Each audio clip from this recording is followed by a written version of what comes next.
No, devo comparire anch'io, non mi sono... Buongiorno, la metto. Buongiorno, amici già su Periscope a quest'ora. Siamo un po' in ritardo sulla tabella di marcia, ma siamo in esterno, quindi abbiamo atteso la colazione. Ecco, facciamo metà e metà. Buongiorno amici su Periscope che ci seguite in backstage, stiamo collegando, abbiamo 2 minuti di collegamento con Radio Milano TV, abbiamo già messo nel titolo che siamo 700 con 4 stelle, chiaramente è un albergo, e sono qui con la titolare, una delle titolari insomma, della famiglia, e poi vi spieghiamo tutto, in attesa chiaramente che termini il brano in radio. Le cose da salvare, effettivamente è un titolo appropriato perché Luca Barbarossa ha scritto questa canzone, sono state le cose effettivamente, quando lui le cita nella canzone, ascoltiamo spesso questa, che è anche un po' una particolarità della programmazione mattutina di Radio Milano TV. Poi magari vediamo quali sarebbero, ce ne sono tante tra l'altro qui dove ci troviamo, ne parliamo fra un minuto.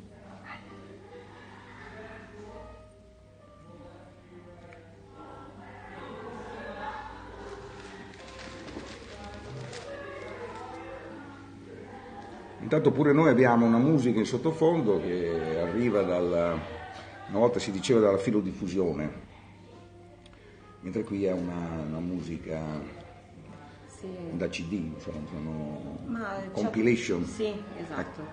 accuratamente selezionate.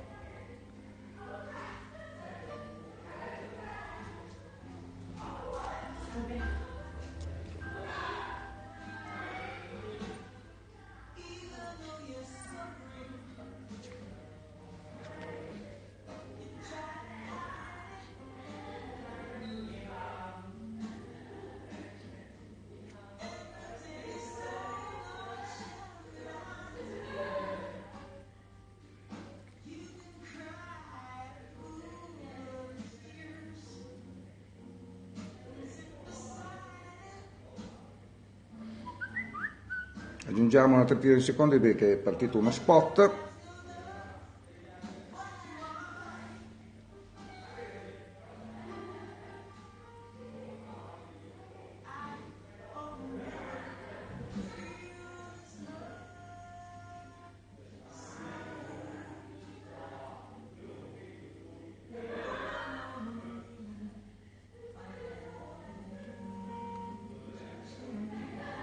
Intanto salutiamo chi ci sta vedendo, 2117 mi sembra sia l'hashtag. Qualche difficoltà di lettura, non ho la mia lente di ingrandimento come in redazione, sempre che qui non ce ne sia una. No.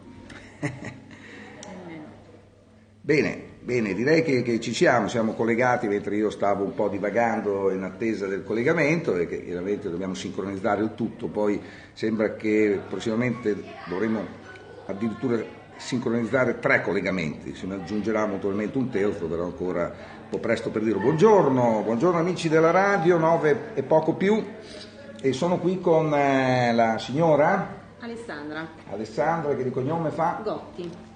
Ecco, famiglia Gotti che gestisce l'albergo dove mi trovo stamane, siamo in provincia di Bergamo, Presezzo. Confermo. Ecco qua, Presezzo, che praticamente è una località penso si chiami tangenziale, quella che porta direttamente a Olio al Serio. La prima periferia. Ecco, quindi posizione strategica, è veramente un attimo grazie a questa strada che porta poco fuori. Appunto Presezzo, anzi io adesso Presezzo la conosco solo per il 700 Hotel, devo essere sincero, ma immagino ci sia qualcos'altro. Assolutamente, abbiamo grandi patrimoni artistici anche qui nell'isola bergamasca.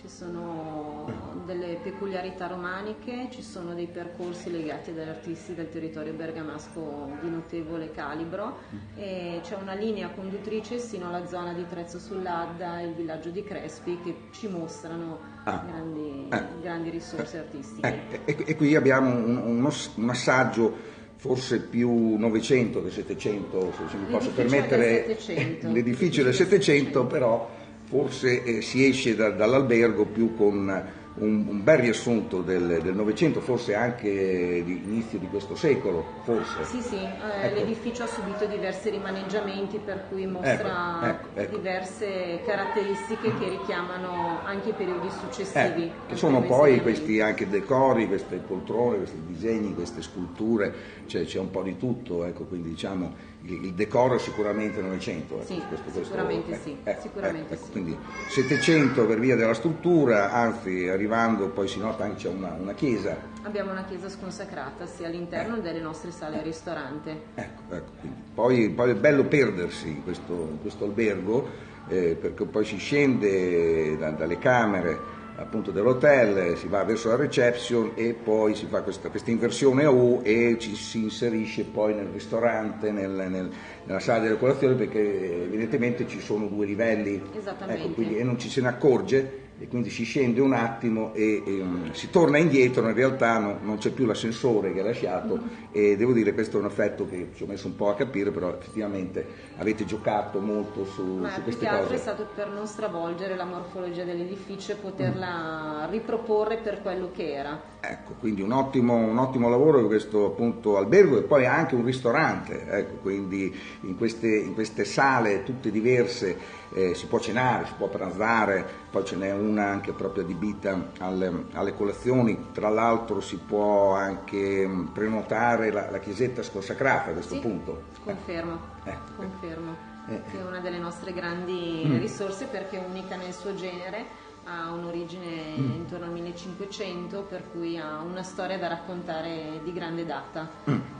Io non l'ho provata perché chiaramente bisogna essere almeno in 10, insomma, ecco, per occuparla chiaramente il tavolo da 10-12 è appunto l'ideale, però l'ho intravista anche perché da qualsiasi posizione si può notare appunto la bellezza sia del luogo del Settecento, e poi comunque tutte queste cose che sono anche fatte da voi, mi sembra, sì, anche lei, da lei personalmente, lei dipinge, sì. Ecco. E quindi troviamo lei più che nella pittura, più nella parte scultorea, sono installazioni, no? Perché sì, per esempio confermo. Catalan non si sa mai come definirlo, ma dovrebbe essere uno scultore, un imbalsamatore, non so, ecco, una cosa del genere, quindi lei si sente più vicina a Catalan piuttosto che... No, non mi sento vicina agli artisti, mi sento appassionata. Ecco, perché comunque ha acquistato parecchie cose, ecco, sì. Quindi lei col papà, mio padre, sì, la mia famiglia. Ecco, bene, ecco, tantissime cose devo dire, quindi ci sono anche pezzi, diciamo, particolari che avete.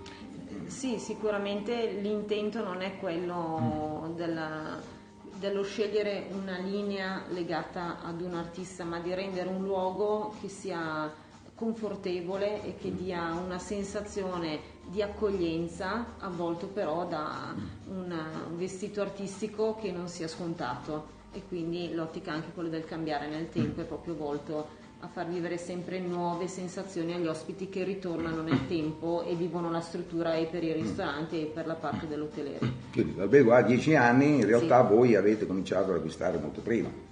Sì, assolutamente. Poi molte delle cose che qui si possono trovare sono anche oggetti di famiglia, per cui oggetti che vengono messi a disposizione, ma proprio perché anche gli ospiti possano vivere la storia delle cose, che è un aspetto molto importante del condividere, un po' come la bottiglia di vino che non riesci mai a berla perché non trovi qualcuno con cui condividerla, e poi magari come all'ultimo momento non la stappi perché chiaramente la persona che dovrebbe bere il vino magari non riesce a capirlo, magari preferisce bere un prosecco, no? Ecco, quindi allora ti fermi un attimo e poter condividere e avere persone che poi, forse grazie alla vicinanza anche a Orio del Serio, che è vicino ma anche lontano allo stesso tempo, chiaramente arrivano clienti da ogni dove. E una grandissima risorsa per il nostro territorio. Ecco, quindi bene,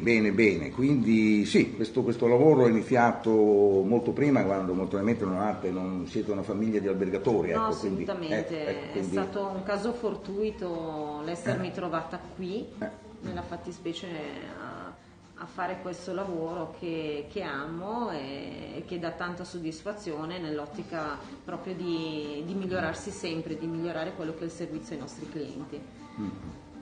Bene.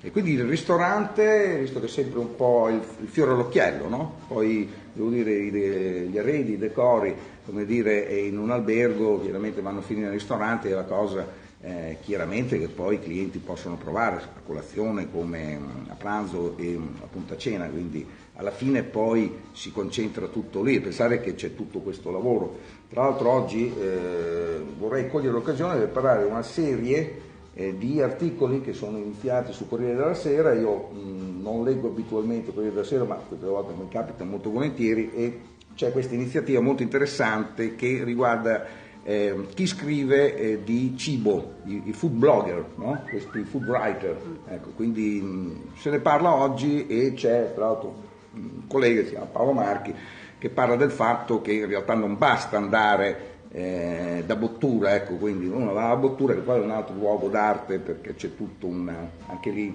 un po' come voi c'è tutto questo amore appunto per l'arte che è sfociato poi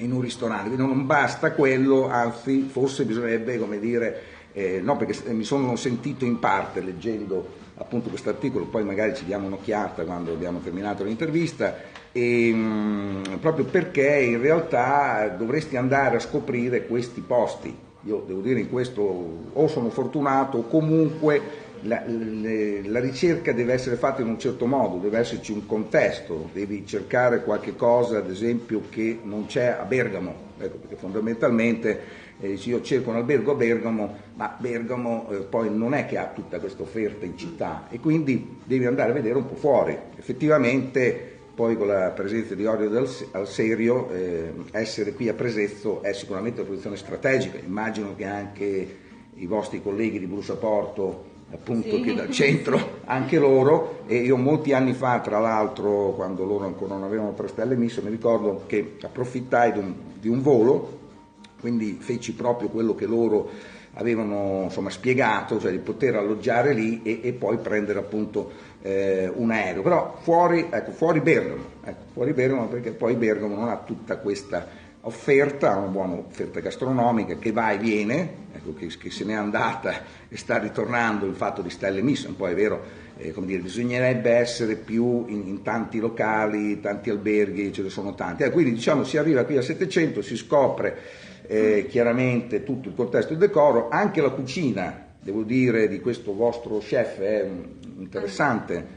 Sì, Iancu Andrea, il nostro chef. Che è uno chef albanese. Sì, di origini albanesi, qui a Bergamo da tanti anni, e ha saputo cogliere la filosofia di 700 e tradurla nella passione per la cucina, quindi cercando un connubio stretto tra quello che è la volontà di rendere felici e soddisfatti i nostri ospiti, ma anche di non lasciare intentata alcuna ricerca, quindi l'approfondire, il cercare tecniche nuove, lasciando sempre come punto fermo i sapori nella propria veracità.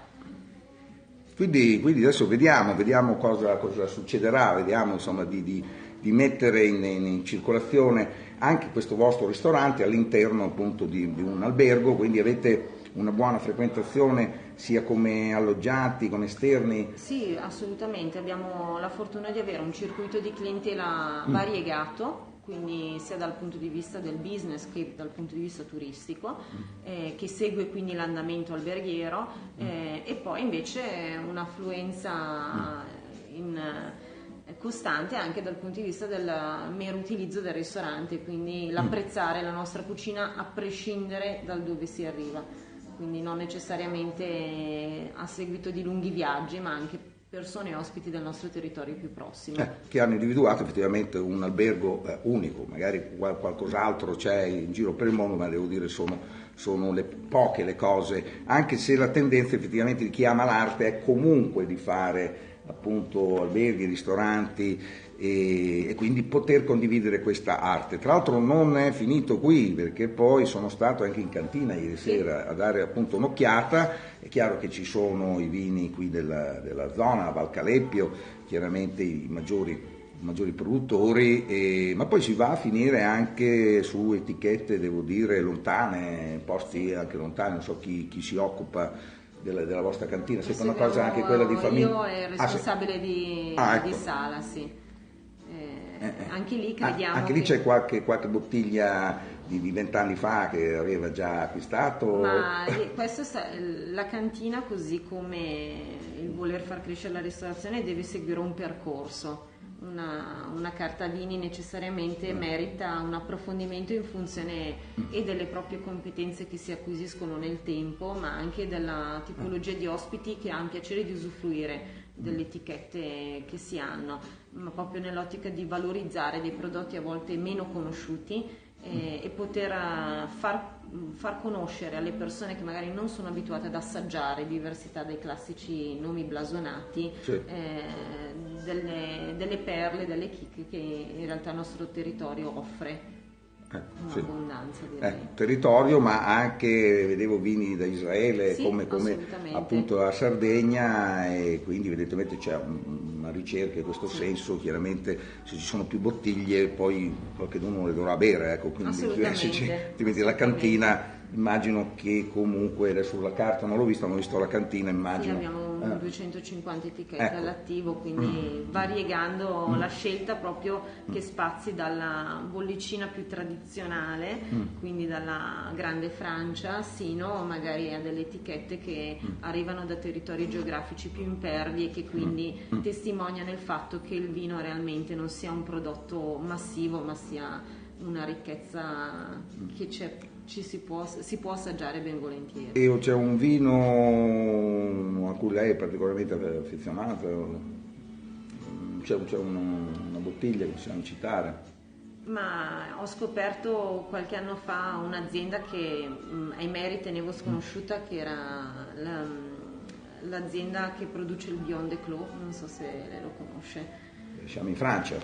Siamo in Trentino. Siamo in Trentino. No, perché detto così un po' la francese. E ho imparato. Beyond de Clos? Sì, esattamente, tra le nuvole.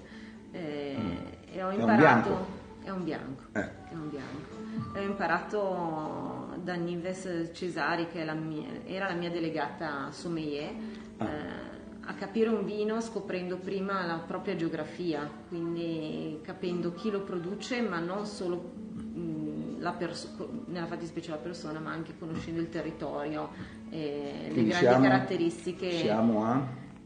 Siamo nella zona di San Michele a Piano, e di conseguenza capendo da dove arrivano le uve, quali siano le condizioni geografiche e climatiche che ospitano i vitigni, secondo me si può dare un'anima in modo più approfondito al vino che si sta assaggiando.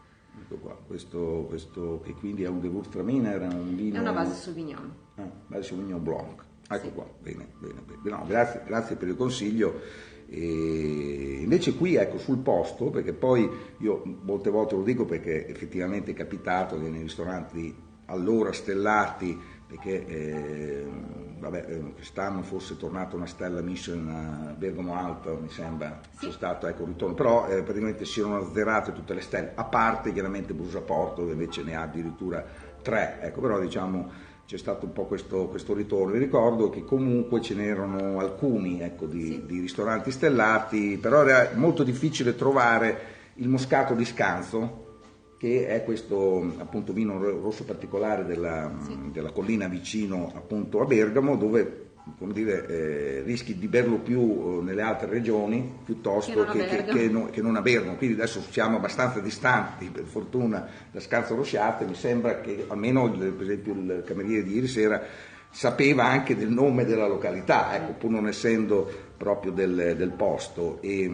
quindi questo è un vino della vostra zona. Non so se c'è qualche cos'altro qui della Val Calepio. Allora, il consorzio della Val Calepio comunque è un consorzio importante per il nostro territorio, perché rappresenta l'istituzionalità dei vini che Bergamo può offrire.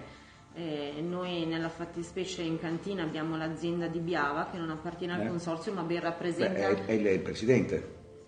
Biavia è il presidente del consorzio era almeno 2 anni fa, era 2 anni fa, per il loro anniversario. È l'unico professionista tra l'altro che produce, fa proprio quel lavoro lì, perché è la collina poi di Scanzo, praticamente una collina di proprietari di case, cioè sono famiglie, ecco, sì, quindi sì, che chiaramente esatto. hanno le uve e poi chiaramente le devono un po' anche produrre, perché chiaramente sono talmente pochi quelli del Moscato di Scanzo che quindi il vino bisogna farlo, ecco, altrimenti si perde questa, che è la più piccola denominazione, ma deve evidentemente esistere, ecco, quindi sì, altre cose che si possono bere, quindi proprio del territorio, ecco, qualche cosa. Per al esempio, ieri sera ho Valcalepio. bevuto il Valcalepio bianco, Sì. ecco, che è un insieme di uve bianche, mi sembra ci sia dello Chardonnay, Chardonnay Pinot bianco mi sembra, sì, ecco, esatto, e quindi niente male, anche i rossi devo dire, il taglio bordolese appunto non è male. Poi secondo me c'è un po' questa disputa fra Franciacorta e Valcalepio che come dire, farebbero bene magari unirsi, no? Quello che non è bollicina magari lo si fa in provincia di Bergamo, si fa magari tutta una denominazione, ma questo penso non avverrà mai. No, penso non sia dubito fortemente. Ecco, questo non è un sogno. Ecco, il Moscato di Scanzo potrebbe essere, come dire, quel trait d'union, no? Se chiaramente lo si comincia un po' ad apprezzare.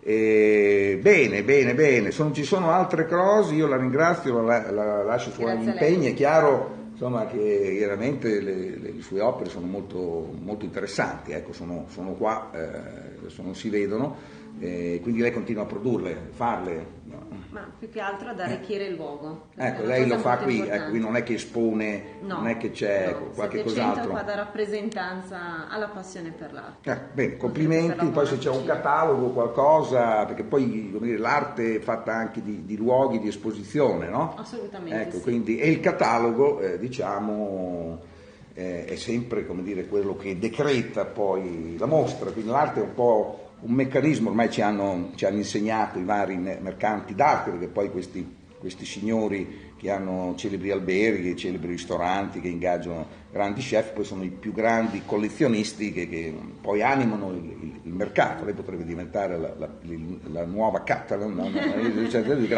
grazie a questi Pinot, Arnaud, finiscono tutti un po' così, ecco, quindi. Bene, grazie di tutto, io approfitto ancora qui del vostro contesto, che sicuramente è quello che vorrei avere anch'io, ma come dire sono ancora lontano perché mi manca la prima opera, diciamo ancora. Grazie. E, bene, ora siamo qua in diretta dalla provincia di Bergamo, come annunciato. Non so se ci sono quelli che mi davano anche i tempi di percorrenza per raggiungere Brescia.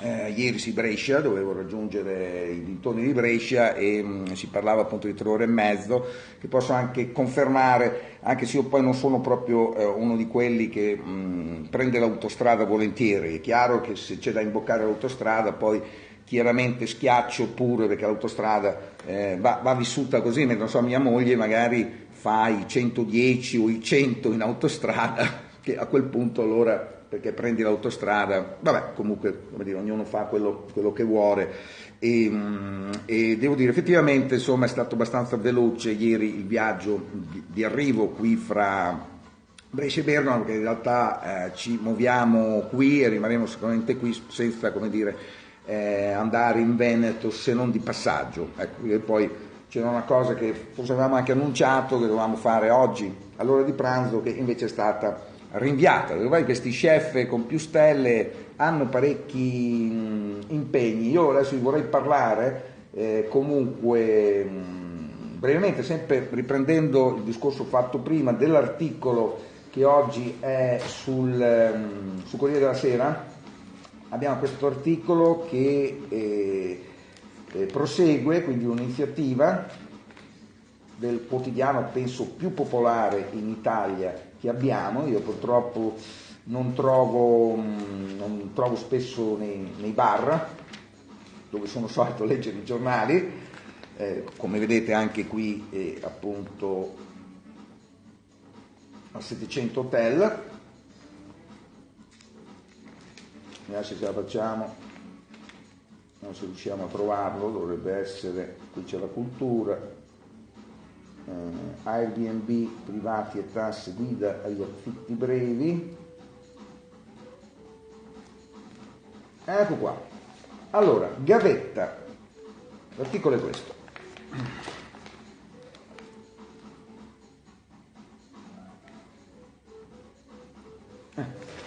Gavetta, curiosità e studio, food writer, non ci si improvvisa.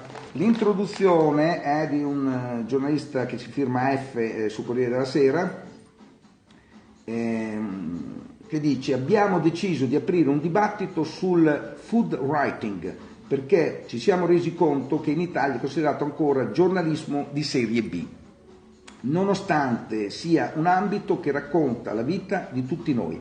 Ogni venerdì dunque, dice il Corriere della Sera, pubblichiamo il contributo di food writer italiani e stranieri, particolarmente rappresentativi, che ci spiegano che cosa significa per loro scrivere di cibo. Dopo Michael Pollan e Amanda Esser proseguiamo con Paolo Marchi. Ecco, quindi dopo questi due io non conosco, che sono scrittori evidentemente internazionali, arriva questo appunto Paolo Marchi, invece conosciamo essere anche lui come tutti noi, dai, diciamo così, penso di potermelo permettere, comunque amante del cibo, anche perché tutti siamo comunque amanti del cibo, quindi io non vorrei escludere assolutamente nessuno, perché questa cosa che la voglia di mangiare, l'appetito, chiamiamo così, che è un dono di Dio, perché molte volte noi dimentichiamo che poi c'è sempre chi ci ha creato, che, come dire, ci fa, come dire, un po' sopportare meglio questa vita che altrimenti sarebbe molto dura. E devo dire, l'appetito è una di quelle cose che sono anche altre, non stiamo qui a elencare, questa è raccontabile. Ecco, quindi l'appetito cioè del mangiare piuttosto che fare qualche cos'altro, che sono appetiti, ecco, quindi quindi cerco di rendere l'idea. Effettivamente questo porta poi a poterlo raccontare dell'articolo. Devo dire che il signor Marchi, come dire, predica molto bene, e poi non so se razzola altrettanto bene. Come l'abbiamo detto per Botture, c'è un video, lo possiamo dire anche per appunto Paolo Marchi, perché effettivamente l'articolo non fa una piega, ma non dice neanche assolutamente nulla, perché poi la cosa è da mettere in pratica. È vero, lui dice è inutile andare da Bottura, lui cita tra l'altro Bottura, ecco, per capirci, ecco, quindi, che tra l'altro sono intercambiabili in questo momento, secondo me, nel giudicare chiaramente il food writer, e quindi dimentica che poi il giornalista e lo scrittore che si occupa appunto di cibo a un certo punto può diventare direttore di una manifestazione culinaria, e quindi è giusto quello che dice, le parole di Paolo Marchi, è un bravissimo scrittore, io devo dire, confesso, lo leggo sempre molto volentieri, anche se poi mi accorgo che lui si muove in un modo che, come dire, non è assolutamente il mio, e penso che sia migliore il mio approccio del suo, chiaramente, ci mancherebbe, poi è vero, non è che poi io debba avere ragione per forza, assolutamente, ecco, quindi, perché questo viene spiegato appunto nell'articolo, quindi andare nel ristorante, cercare di capire quello che lo chef sta facendo e come dire, di non essere sempre quello che è un po' l'immagine che abbiamo del critico, di quel personaggio che abbiamo visto in Ratatouille, che è il critico inviato naturalmente dalla guida Michelin, o comunque di una guida che dà appunto un punteggio, che quindi è quello che decide le sorti di uno chef, nel senso che chi va al ristorante può essere talmente competente che non è discutibile, non è assolutamente così, ecco, quindi molte volte impariamo qualcosa. Io sicuramente ieri ho imparato qualcosa andando praticamente a Concesio, siamo in provincia di Brescia, come poi ci diceva uno spettatore, mi diceva: guarda che sono 20 minuti da Brescia, effettivamente c'è una strada dove qui si arriva a Orio al Serio, si arriva direttamente qui appunto al 700, perché c'è la tangenziale, quindi prendi la tangenziale a Orio al Serio, che è un attimo, e sei qui chiaramente dopo pochi minuti. Idem anche per Concesio, anzi Concesio è una sorta di Crissier. Crissier è un posto che sta in Svizzera, dove c'è un famoso ristorante che dista pochi chilometri praticamente dalla più famosa Losanna. Quindi diciamo andare in questo posto dove in realtà non c'è nient'altro, oltre che i ristoranti non sono neanche alberghi, ma poi gli alberghi sono chiaramente sul lago, sono a Losanna e sono di altissimo livello, non come a Modena, dove dovresti andare come minimo a Bologna ad alloggiare per trovare qualcosa di pari livello, ma abbiamo visto che anche Vasco Rossi da Modena è partito, è andato direttamente al Grand Hotel di Rimini. Comunque questa località è un po' vicina come Crissier, non lo dico per caso, perché arrivando ieri in questo posto, questa casa, ecco, dei Piscini, che sarebbero questa famiglia appunto fratello e sorella inizialmente, soprattutto il fratello ha voluto fortemente il Miramonti l'altro. Evidentemente c'è un Miramonti, poi è nato questo, il Miramonti l'altro, con 2 stelle Michelin dal 2000, ne parlavamo ieri in un'intervista che presto sarà anche a disposizione di tutti, ancora no, a breve lo sarà, e quindi dal 2000 sono praticamente 17 anni di 2 stelle Michelin. Chiaramente il ristorante esiste da molto prima e chiaramente ha dovuto guadagnare anche appunto una prima stella. E quindi sì, ecco, vi facevo questa descrizione perché effettivamente l'effetto è lo stesso. Ecco, quindi arrivare al Miramonti l'altro è un po' come arrivare in questo luogo che è stato il miglior ristorante del mondo. Lo chef poi, ahimè, l'ultimo, anzi il penultimo chef si è suicidato, quindi la moglie, la vedova, ha ereditato il ristorante, che sta mantenendo sempre a livelli altissimi, sempre con le 3 stelle Michelin, sempre con i 19 ventesimi al Gomio, sta mantenendo insieme a, diciamo, quasi l'eterno chef dei vari cuochi che ultimamente si sono avvicendati lì, che sono praticamente Freddy Girardet, figlio praticamente del creatore dell'Hotel de Ville, quindi sempre Girardet, Philippe Rochat, poi Benoît Violier, che poi si è suicidato, e ora Frank Giovannini, che è appunto questo cuoco che ha avuto modo di lavorare con Girardet, come con Philippe Rochat e come con Benoît Violier, che sta facendo, devo dire, una cucina molto, molto semplice, molto semplificata rispetto a questi celebri chef che effettivamente creavano dei gioielli più che dei piatti che si potevano appunto mangiare. Devo dire, le cose sono un po' cambiate, sono un po' standardizzate con quello comunque che si vede a livello mondiale, arrivando però sempre, perché anche nella sobrietà bisogna essere bravi. Bene, ecco, quindi sì, la cosa è stata sicuramente molto interessante con questo carissimo chef francese. Tra l'altro nell'intervista abbiamo scoperto che lui è bretone, figlio praticamente di un raccoglitore di ostriche, se lo vogliamo chiamare così. C'è un termine che però non vorrei sbagliare, quindi non vi dico,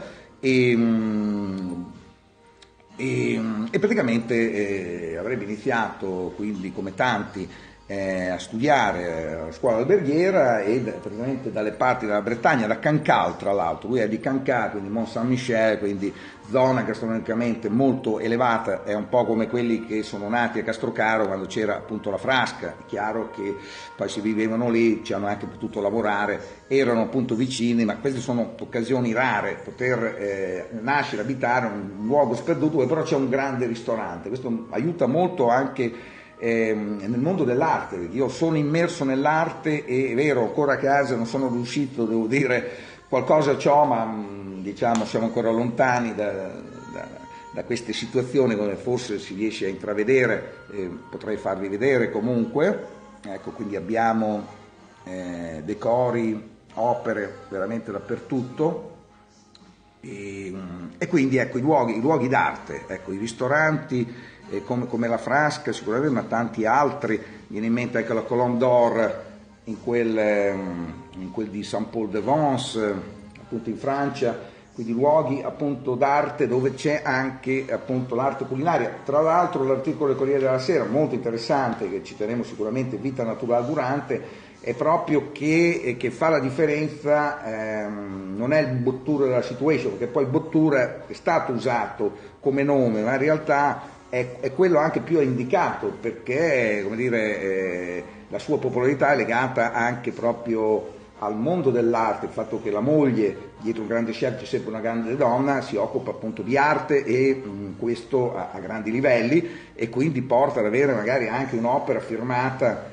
da Maurizio Cattelan in un luogo appunto dell'Osteria della Francescana. Chiaramente è una cosa che altri non possono avere, ecco, quindi non possono neanche comprare perché è proprio dentro al ristorante, se non ho appunto capito male. Quindi Lévillier, ecco, quindi lo chef si chiama Lévillier e ora è diventato appunto il signor Lévillier e la moglie Piscini, che continua a farsi chiamare Piscini, in realtà è la signora Lévillier, ecco, detto sinceramente. Quindi è un francese che è arrivato praticamente in Italia, in qualche modo, qualche ristorante attorno a Brescia come Bergamo, perché poi, come dire, c'è stato un passaggio anche sul lago di Iseo, e quindi poi l'approdo appunto in questa famiglia, è stato il cuoco dei Miramonti l'altro, e poi evidentemente poi è nato anche l'amore appunto con la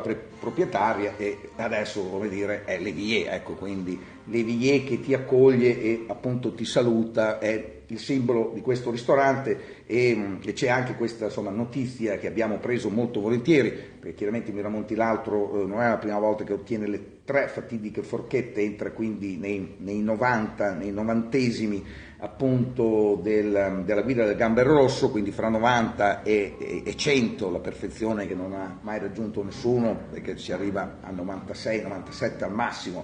Penso che nessuno si sia spinto fino a 98, 99 e quindi neanche 100, quindi c'è stato questo ritorno che potrebbe essere anche la seconda o terza volta che capita nella lunga carriera di 2 stelle Michelin appunto del Miramonti l'altro, e quindi ecco, è stato molto molto interessante capire appunto da dove lui arrivava, perché poi gli chef difficilmente ti raccontano delle cose che riguardano proprio la loro infanzia, quindi però ce l'abbiamo fatta, quindi siamo partiti appunto da Cancale, passando da Parigi, passando da Lucas Carton, che è un ristorante tra l'altro tristemente noto recentemente perché è stato uno dei ristoranti, forse l'ultimo ristorante di Saint-Laurent, questo famoso chef che addirittura maestro di un maestro attuale che è Alain Passard, che ha degli allievi a 3 stelle Michelin, che sono tra l'altro nei primi 10 da 50 best, come Mauro appunto Colagreco, e quindi ecco, fare un saluto anche a Sanders è stato molto interessante, perché lui ci ha appunto lavorato e chiaramente lo ricorda con molto piacere. Poi evidentemente poi ci sono state anche esperienze sulle navi, sulle barche, eccetera eccetera, e l'approdo poi al Miramonti l'altro, che quindi è un ristorante che praticamente funziona proprio con le proprie forze, quindi a Concesio, anche se c'è l'altro che è il ristorante ad Hong Kong, che chiaramente non ha problemi di gestione perché c'è una società in loco che chiaramente si occupa di tutto, e diciamo Philippe Lévillier mi sembra, comunque Lévillier è colui che deve solo decidere cosa proporre, chiaramente in sintonia con l'autentico appunto Miramonti l'altro. È stata, devo dire, una bella esperienza, perché poi i piatti in questi ultimi due anni sono diventati più pop e quindi hanno quei titoli un po' alla bottura, se vogliamo. In realtà c'è stato un fenomeno, c'è ancora appunto in tutta Europa di come dire, fare dei piatti noti, rivisitarli e magari abbinarli anche a nomi di canzone. Ad esempio, Volevo essere un pomodoro, effettivamente arriva una cosa tonda con una buccia rossa di pomodoro, in realtà poi dentro abbiamo trovato altre cose che purtroppo non me le hanno specificate, ma sarà bene appunto scriverlo. Poi c'è stato un astice in rosa, devo dire assolutamente piacevole, ogni piatto devo dire era degno, quindi non erano cose diciamo improvvisate al momento, soprattutto ogni piatto ha una grande materia prima. Diciamo, questo menù che mi è stato proposto è praticamente un menù adattato alle mie esigenze, cioè non mangiando carne, sono stati tolti alcuni piatti e sono stati appunto sostituiti. Quindi avevamo questo astice in rosa che è stato abbinato insieme a Volevo essere un pomodoro a un Peter's Sauvignon Blanc del 2016. Poi abbiamo avuto un polpo che si chiama Pulp Fiction quindi, e un pane, burro e alici che ho trovato effettivamente molto interessante. Piatti, devo dire, assoluti capolavori, un po' come qui nell'arte ci sono dei quadri, le sculture. Ecco, idem è successo appunto ieri, anche perché poi diciamo le ceramiche, devo dire, più che delle ciotole, sono praticamente proprio insieme al piatto, sono proprio come dire delle installazioni, ecco, diventano delle installazioni. Io poi a fine pasto, tornando a parlare con lo chef, come mi sono permesso di fargli in realtà una critica, non c'era bisogno assolutamente di farla, che dicevo proprio andando a cercare il difetto, ma qui è sempre il problema della coperta che se la tiri da una parte si scopre l'altra, il fatto che effettivamente le ceramiche non erano quelle che invece in molti ristoranti troviamo, che cambiano continuamente. Anche qui ho visto al 700 delle belle ceramiche, tra l'altro esposte,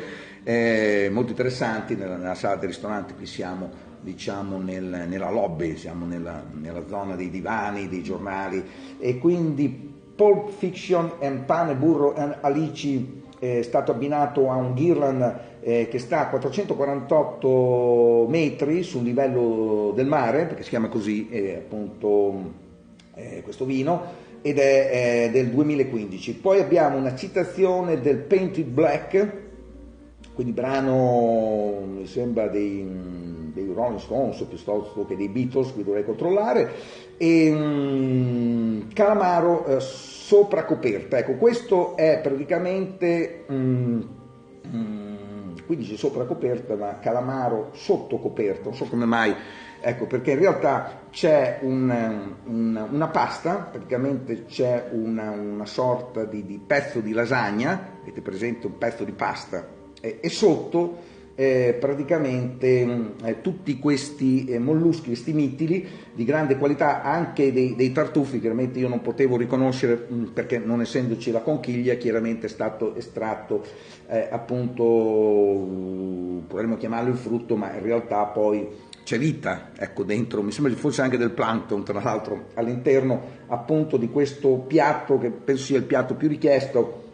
E forse, visto che magari, non so, i piatti costano una quarantina d'euro, il piatto comunque con più contenuto, cioè il piatto in cui ci guadagnano molto, molto meno rispetto ad altri, ne parlavo anche con lo chef che me l'ha confermato, e quindi qui è stato abbinato il Light 2013 di Cavalieri, e mi sembra sia una bottiglia diciamo Magnum, quindi una grande bottiglia, un grande formato che io già avevo intravisto da lontano, e che è un vino praticamente del posto, e siamo praticamente, non dico in Franciacorta con Cesio, ma comunque siamo al confine, siamo in una zona diciamo franca, quindi ecco, si esce dalla Franciacorta e poi di lì a poco si entra molto probabilmente in quella di Custoza, cioè diciamo questa pausa, perché poi Concesio è, volendo, anche sulla strada di Gardone Riviera, quindi si attraversano le montagne che sovrastano Concesio e si sbuca fuori, si vede chiaramente il lago di Garda, quindi chiaramente siamo in una zona, appunto dicevo, franca, dove termina la Franciacorta, e effettivamente lì, anche se qualcuno pianta delle viti, non so quale potrebbe essere la denominazione. Il vino è stato molto interessante perché è uno Chardonnay che, piuttosto che essere spumantizzato come si fa là, è un ottimo vino dove sicuramente si sente quel territorio che invece conosciamo bene per via del Custoza, che è un trebbiano praticamente Garganega, che conosciamo, nel senso che ecco, quel sapore lì di quel terreno ci arriva con un altro appunto vitigno, e penso non sia nulla di sbagliato dire che si sente, ecco. E poi abbiamo anguilla, miele, cipolla, agrodolce. Ecco, questo è un piatto molto apprezzato, anche perché poi in realtà il menù del Miramonti l'altro, un menù che io ho provato in versione pesce senza la carne, ma immagino che la carne sia, come dire, la parte forte appunto di Levier. Tra l'altro, parlando, diceva di questo piatto, di questo, mi sembra, agnello, che lui realizza, che è composto di tanti contorni, sono parti dell'agnello che solitamente vengono buttate, vi sono tante ciotoline, penso una decina, con tutte le parti dell'agnello che sta chiaramente al centro, però ci sono anche altre cose e chiaramente il piatto è stato apprezzato da altri, fra cui anche Luigi Veronelli, che chiaramente dovevamo citare trovandoci appunto in provincia di Bergamo, ovvero la sua città. Ecco, questo è un po' un piatto simbolo per Philippe Lévier. In realtà lui, citando questo piatto, ne ha citato un altro che mi è sembrato molto interessante, che è praticamente un cardo freddo con delle alici o comunque qualcosa del genere. Qui dobbiamo appunto indagare, un piatto che lui ha citato e che magari lui non ha particolarmente, non si è reso conto, insomma, di aver fatto magari un capolavoro.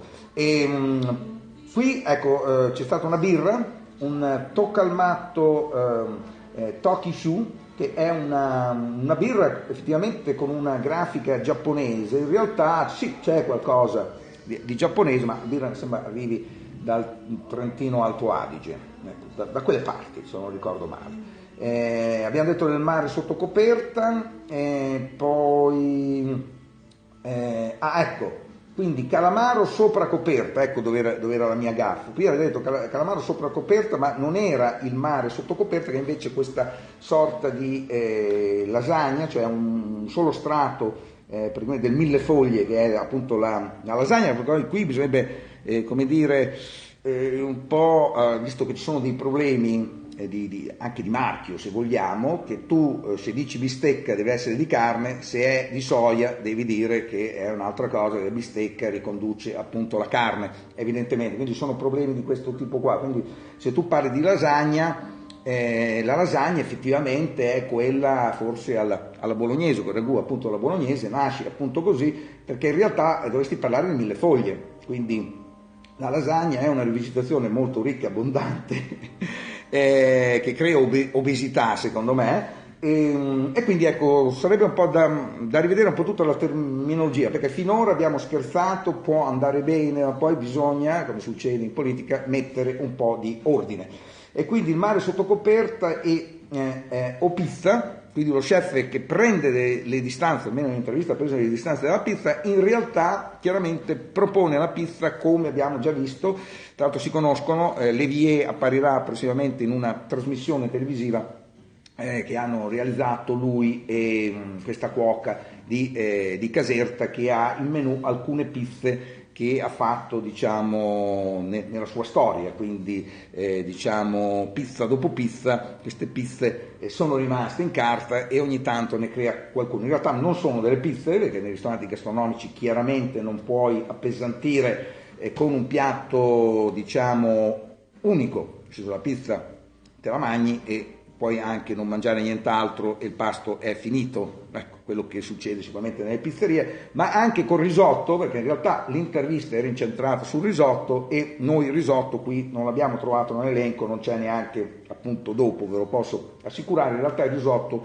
l'abbiamo apprezzato qui al 700, me l'hanno proposto con i gamberi rossi di Mazzara del Vallo, è stato, devo dire, molto piacevole. Noi siamo in onda da 45 minuti, quindi va bene che siamo qui chiaramente come sempre anche in trasferta a parlarvi chiaramente di informazione, che anche questa chiaramente, prima dicevamo, giornalismo di serie B, in realtà poi tu lo puoi valorizzare, ecco, puoi parlare di un luogo immerso nell'arte come il 700 e quindi, come dire, diventi un giornalista di serie A, perché poi stai parlando anche di qualche cos'altro che immagino stia in Serie A. Quindi la pizza è in realtà un bordo della pizza, ho realizzato una cosa che può assomigliare al bordo della pizza, perché in realtà non è una pizza, è stata tagliata, cioè la parte che molti certe volte non mangiano perché chiaramente può essere pesante, il bordo di certe pizze napoletane. Poi io, che con la mia famiglia spesso sono alla pizzeria del Corso di Forlì, ecco, diciamo il bordo della loro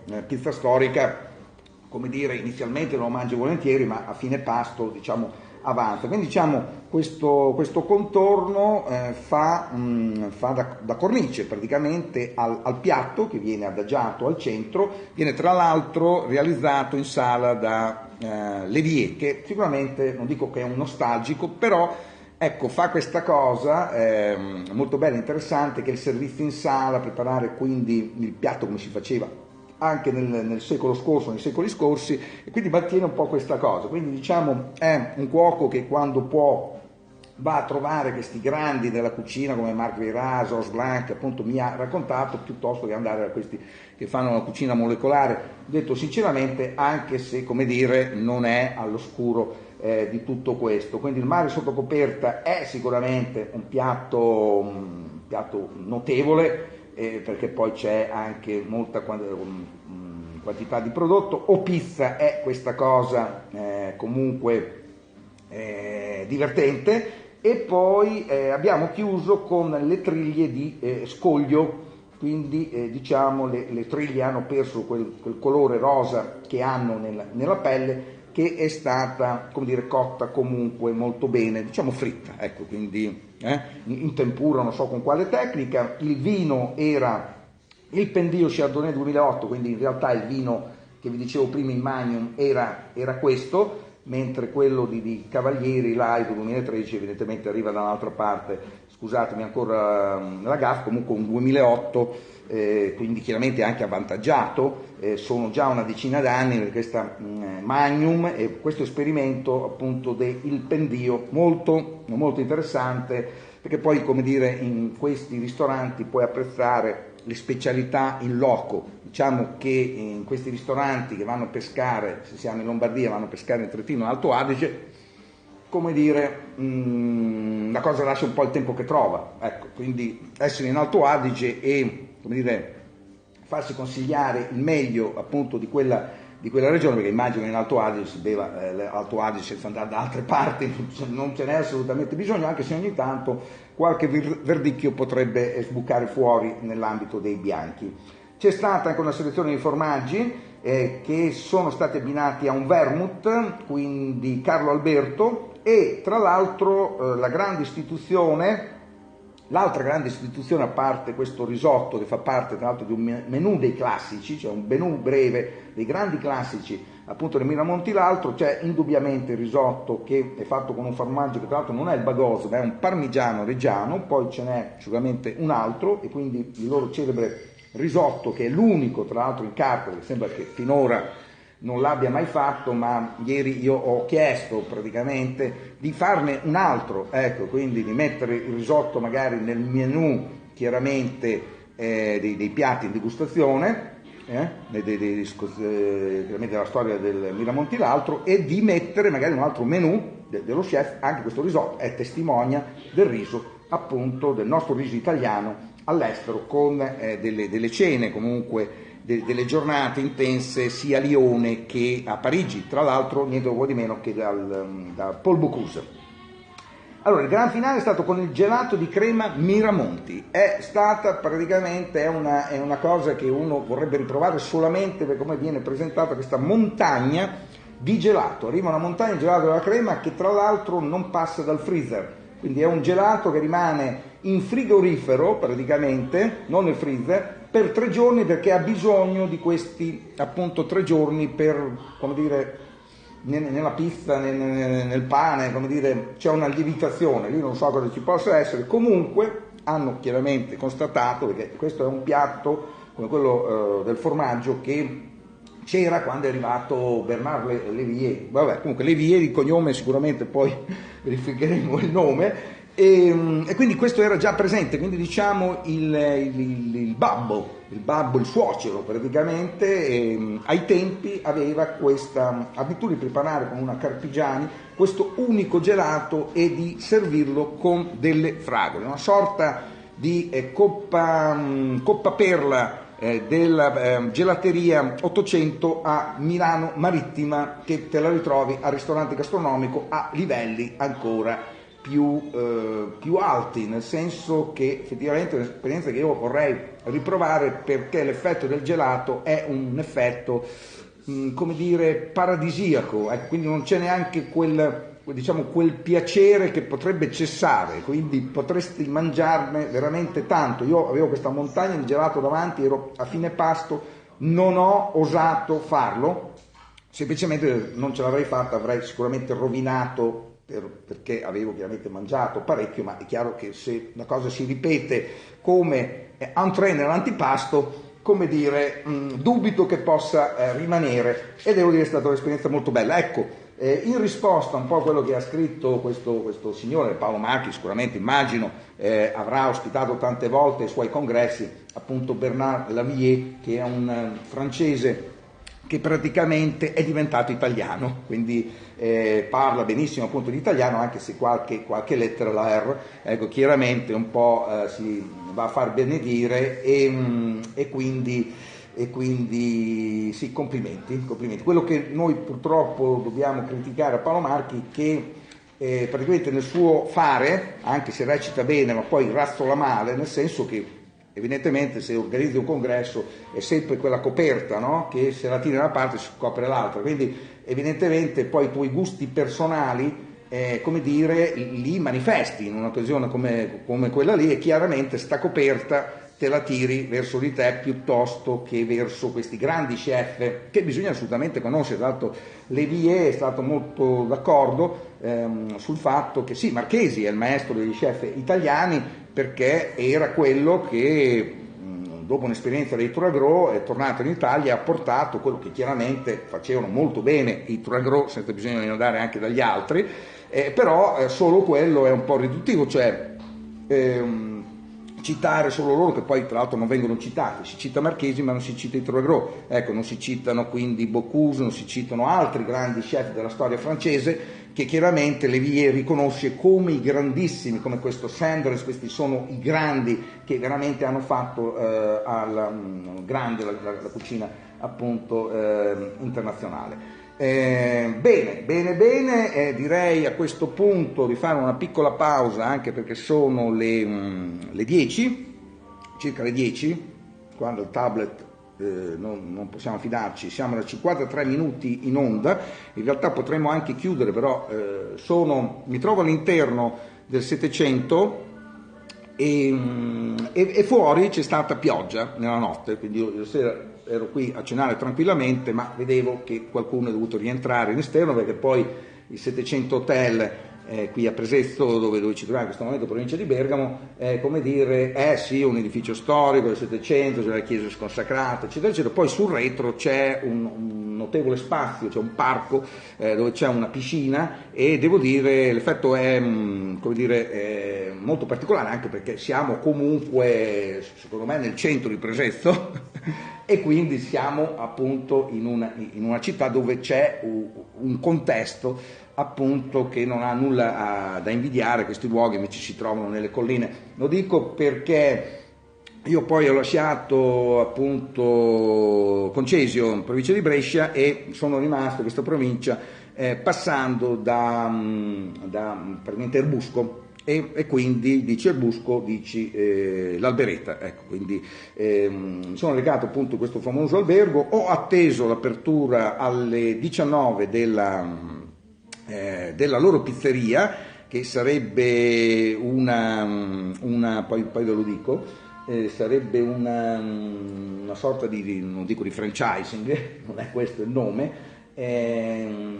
Comunque ecco, questa pizzeria firmata da Franco Pepe, che è già aperta da alcuni mesi, anzi ha aperto l'8 marzo, quindi con la festa della donna, c'è stata l'apertura e l'inaugurazione appunto di questo locale, che praticamente si trova proprio all'ingresso dell'Alberetta, quindi una posizione strategica, perché c'è un cancello che ieri era aperto perché andavano e venivano delle Maserati, stanno presentando delle auto Maserati, non so come si chiama il contest perché non ero lì per quello. Comunque ecco, c'è questo cancello che di fianco ne altro uno più piccolo, dove si può accedere direttamente, approfittando chiaramente di un parcheggio di fronte praticamente immerso nel verde, che è appunto l'ingresso per gli esterni a questa pizzeria.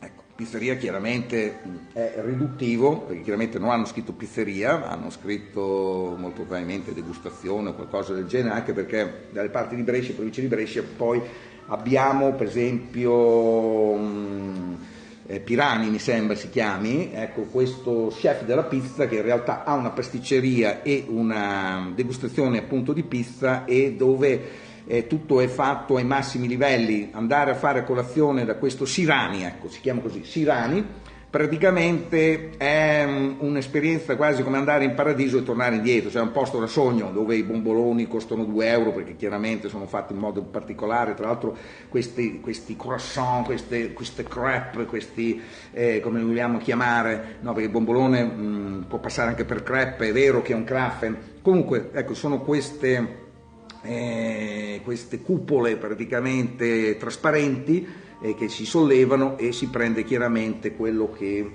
chiaramente vuoi per la tua colazione. Quindi diciamo siamo una pasticceria bar d'élite, sicuramente da sogno, ecco, quindi si potrebbe partire tranquillamente da qualsiasi città d'Italia, anche del mondo, per andare in un posto del genere, e devo dire in questo luogo che è a sud di Brescia e quindi facilmente raggiungibile, poi in realtà è un posto dove in realtà non c'è niente, detto sinceramente, ma ci sono degli outlet, ecco, quindi è una zona sicuramente molto trafficata, c'è proprio anche un collegamento, una strada dritta partendo da Brescia, è praticamente comodo arrivarci. Scusate, ma mi sfugge il nome della località, ma poi prossimamente, anche perché poi nel frattempo ieri sono arrivate anche 3 pizzerie, no? Che si sono aggiunte alla lista dei 50 top pizza, che in realtà verranno rivelati solamente giovedì prossimo a Napoli, e adesso ci stiamo avvicinando ai 50, stiamo arrivando alla 51, quindi siamo entrati praticamente nella decina fra il 51 e il 60. Quindi ieri intanto abbiamo appreso che una pizzeria con 3 spicchi, che li ha avuti fino ad ora, in realtà nel frattempo ha chiuso, avevamo letto qualcosa ma non ci credevamo, una pizzeria con 3 spicchi a Montefalco, che si sarebbe spostata a Roma. Quindi molto probabilmente hanno preferito andare a Roma piuttosto che essere lì per quelli di Roma, ecco, perché l'Umbria è molto abitata da romani che hanno belle case a Roma, ma le hanno anche chiaramente in Umbria. Vedi Francesco De Gregori, anzi loro sono proprio come dire, quasi diventati umbri, ecco, la famiglia De Grecchi. E quindi ecco, c'è stata questa sorpresa che ancora non avevamo notato, nel senso che una pizzeria che è in classifica, che però è stata chiusa, quindi praticamente nell'applicazione, praticamente nella pagina dedicata, anche perché ho avuto modo di guardare questa guida sullo smartphone, effettivamente nasce per lo smartphone, quindi io la guardo per comodità giornalistica in redazione, un computer PC normale, in realtà è tutto in funzione dello smartphone, e quindi tu vedi appunto questo rettangolo con la scheda appunto della pizzeria, e puoi scorrere appunto le varie pizzerie, quindi questa appunto classifica. Questa è stata segnalata appunto come chiusa, noi l'abbiamo annunciata, abbiamo dato un po' tutte le informazioni, tra l'altro ne manca solamente una all'appello, che ha 3 spicchi, che è ad Avigliano, e quindi potrebbe sbucare fuori da un momento all'altro, e diciamo c'è un aggiornamento che poi vi dirò, anche perché farlo in questo momento in diretta non so se è il caso, ma possiamo provarci. Se chiaramente salta il collegamento con Radio Milano TV, è segno che dopo un'ora praticamente il collegamento è terminato, ma ci proviamo, anche perché giustamente con un tablet in mano io dovrei riuscire a fare qualsiasi cosa. Ci proviamo, mettendo 50 top pizza e magari andando a vedere anche qualche cos'altro che nel frattempo, in questi ultimi minuti, si è aggiunto, e ci stiamo veramente avvicinando alla 51, anzi devo dire che se andiamo avanti di 3 al giorno, secondo me sabato, quindi domani dovremmo essere quasi a posto, poi forse bisogna aspettare lunedì per chiudere, ma sicuramente in anticipo sul giovedì, quindi avremo tutto il tempo per fare anche una media, dando 100 a tutti i 3 spicchi e 3 rotelle della guida del gambero rosso, e dando la posizione chiaramente di questi che hanno già un numero. Poi quando arriveranno anche i primi 50, chiaramente il numero 1 che ha 3 spicchi, se avrà 3 spicchi, chiaramente, perché non possiamo ancora saperlo, praticamente sarà 100 più 100 diviso 2 uguale 100, quindi il 100% ci sarà, ecco, lo decidiamo noi. 50 top pizza, bisogna mettere anche pizza, e così vi do questo dato.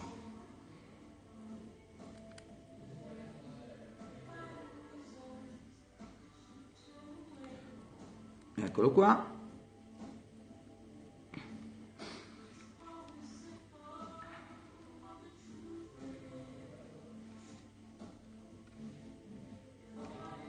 Sto ascoltando un brano in sottofondo molto bello che mi ricorda molto Sade Adu, modella prestata alla musica. Devo dire che presentarla così a una cantante è un po' riduttivo, nel senso che una magari è bellissima, fa la modella, poi non è richiesto anche saper cantare, ma sembra che in questo caso le cose siano andate così. Scusate, ma in realtà mi sono imbattuto su una cosa di 50 top pizza che non è esattamente. Va bene, amici del Periscope, so che mi state seguendo. Io adesso cerco di capire se siamo ancora collegati allo studio centrale, che vedo che il mio mouse ha qualche problema. Ecco, solo un problema chiaramente di avere qualcosa di ruvido. Evidentemente siamo ancora collegati, strano ma vero, quindi le mie ricerche non hanno problemi. Vediamo se riusciamo in qualche modo a cancellare nell'URL una cosa che potrebbe crearci qualche problema. Andare su 50toppizza.com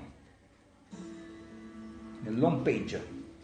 Ecco, dovremmo aver trovato il sistema giusto, quindi andiamo a questo punto a vedere dal numero a questo punto 51 fino al 60, vediamo se riusciamo. Allora, abbiamo sicuramente pizzeria Cocceria alla Stella e si trova al numero 59.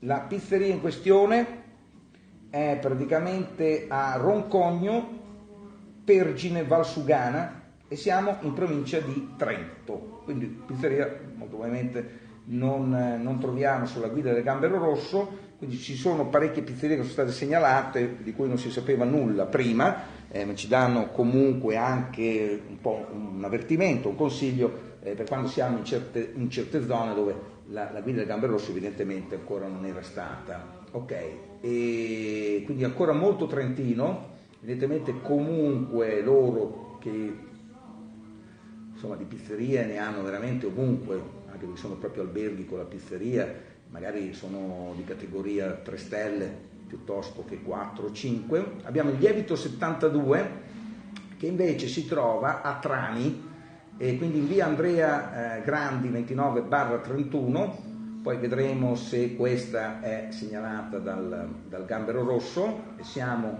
alla posizione numero 60. Andiamo a questo punto a vedere anche le altre posizioni, perché qui siamo appunto al numero 60, quindi andiamo a vedere la 59, lista, classifica, e vediamo un po', dal 61 al 70. Ok, vorremmo avere qualche cos'altro che ancora non avevamo citato, che tra l'altro ancora non abbiamo pubblicato. Abbiamo 00 è praticamente si trova a Cisternino, Quindi siamo in provincia di Brindisi, quindi ecco, da quelle parti ci sarebbe anche questa pizzeria che molto probabilmente io passando per le vie di Cisternino ho avuto modo già di vedere. Quindi siamo in Puglia, andiamo a vedere anche la numero 62. Ecco, questa è, diciamo, la sorpresa più interessante che c'è stata ieri, visto che non sono molto distante tra l'altro da Enosteria Lippen, anzi potrei fare un salto da loro, effettivamente da qui penso non siano molti chilometri, e quindi siamo praticamente in provincia di Monza e siamo in via Conte Paolo Taverna a Triuggio in provincia di Monza Brianza, ecco, MB.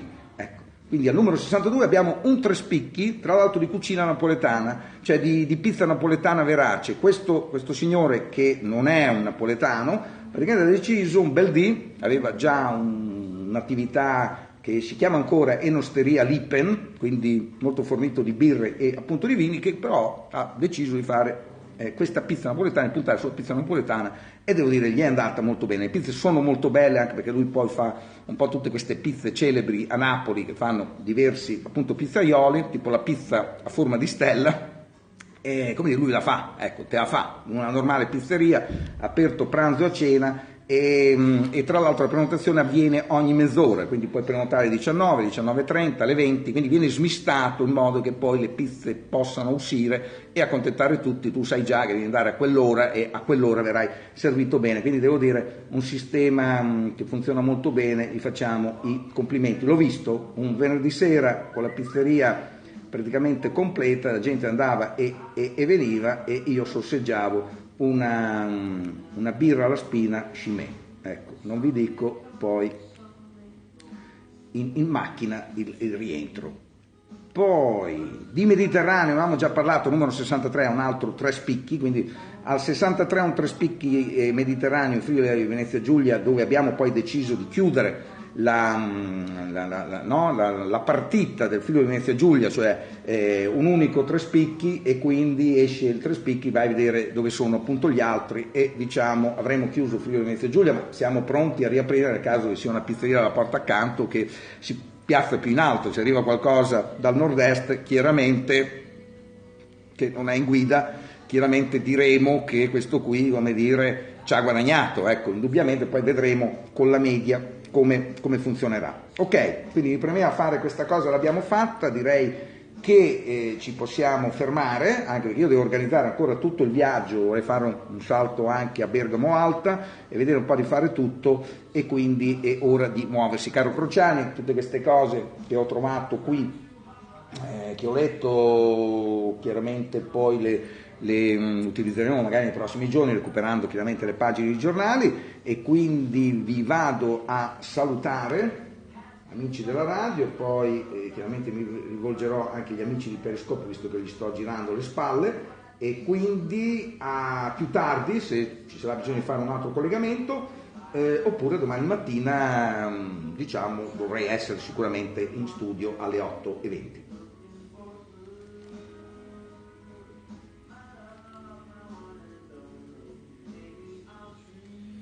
Bene amici su Periscope, se ci sono domande chiaramente io sono a vostra disposizione, ma mi sembra, come dire, che la cosa sia terminata. Mi ha i soliti 70 minuti appunto in onda, anche oggi non ve li toglie nessuno, e quindi a più tardi o a domani.